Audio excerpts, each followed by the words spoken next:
Hello viewers, my name is Aditya and you're watching Centricity Speaks. Wish you all a very happy Diwali and hope you all had a great Diwali weekend. In the last couple of explainer videos, we took you through a very wide spectrum of fixed income instruments that investors can look at vis-a-vis bank fixed deposits, ranging from bonds to MLDs to debt AIFs to even corporate fixed deposits. Although a lot of innovation has happened on the fixed income front in terms of the newer platforms and sub-asset classes within fixed income, mutual funds continue to be the core of any portfolio, whether it being an individual investor or a corporate investor. We will devote this particular video or this particular explainer video to fixed income mutual funds as a medium to invest into fixed income as an asset class. Fixed income mutual funds or debt mutual funds, as they are commonly called, essentially invest a large portion of their underlying securities in fixed income securities such as money markets, money market instruments, NCDs, corporate bonds, and even government securities. They are considered to be relatively safer than equity mutual funds, as the volatility associated with equity mutual funds is usually higher because of the underlying nature of the instruments that they hold. Although there are different varieties and types of fixed income instruments to choose from, there are broadly three main characteristics that hold common across these different types. One is that they are relatively less volatile and safer. Second is that they offer better taxation if held for more than 3 years, as indexation benefits apply to it. And third is that they are highly liquid as compared to other forms of investing into fixed income. There are four main factors to consider while investing into fixed income mutual funds. The first main factor is the interest rate risk. Fixed income mutual funds consist of fixed income instruments. The underlying portfolio of fixed income instruments are inversely proportionate to the interest rate scenario in the economy. The higher the interest rate, the lower is the price of these underlying instruments, and vice versa. The impact of the change in interest rates in the economy to the underlying instruments is better known as duration, or rather modified duration. Although there is a very complicated formula to arrive at the modified duration of the underlying instruments or the fund as such, it helps to understand that it is the measure of sensitivity of the overall portfolio to change in interest rates. The higher the modified duration, the riskier is the fund. The lower the modified duration, the less risky is the fund. It is as simple as that. The second most important point to consider is the credit risk of the fund. Now, a lot of funds may have very low modified duration or low sensitivity to change in interest rates. It may have a very high credit risk. For example, if the underlying instruments are low in terms of the credit rating which applies to them, then the overall risk of the portfolio or the fund increases. One has to balance the return expectation from a credit risk fund to the overall credit risk of the portfolio. The third most important factor to consider while investing into fixed income mutual funds is the investment tenure of the fund. The investor needs to match his duration or the horizon to the investment tenure of the fund. The fourth and the foremost factor that an investor needs to look at while investing into a fixed income or a debt mutual fund is the portfolio yield or the current yield of the portfolio. It is basically the summary of the yields of the underlying instruments held by the fund. One needs to definitely balance off credit quality with the portfolio yield of the fund. The lower the credit quality of the portfolio, the higher will be the yield, but one needs to walk the fine line between the return expectations as well as the yield of the portfolio. As per SEBI, there are 16 different types of debt mutual funds in the country. They can essentially be bifurcated in terms of one, the type of borrower, whether it be a corporate bond or a government security. Second, the duration of the fund, short term, ultra short term, medium term, or even long term. And third is the credit quality of the underlying paper, whether it be a corporate bond fund or a credit risk fund. Now we can discuss the different types of debt mutual funds, and we can club a couple of categories for the ease of understanding of the listener.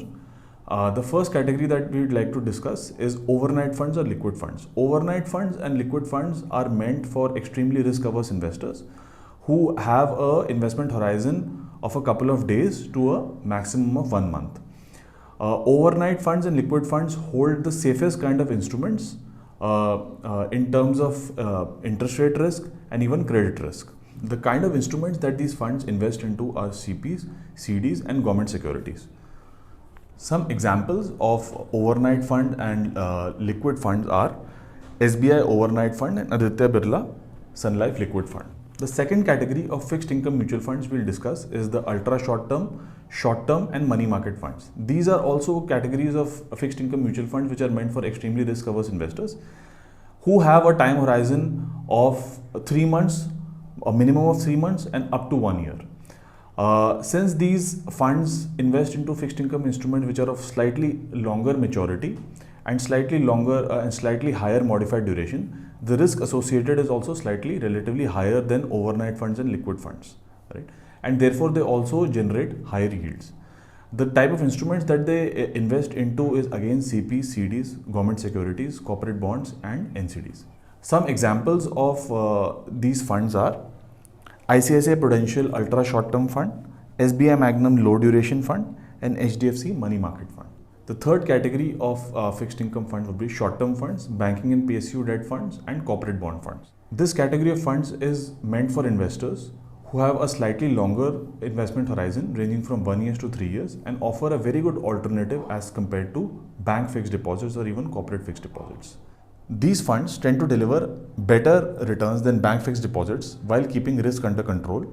They are more tax efficient than fixed deposits, especially when held for more than 3 years, and they have slightly higher interest rate sensitivity as compared to short-term fixed income funds and even overnight and liquid funds.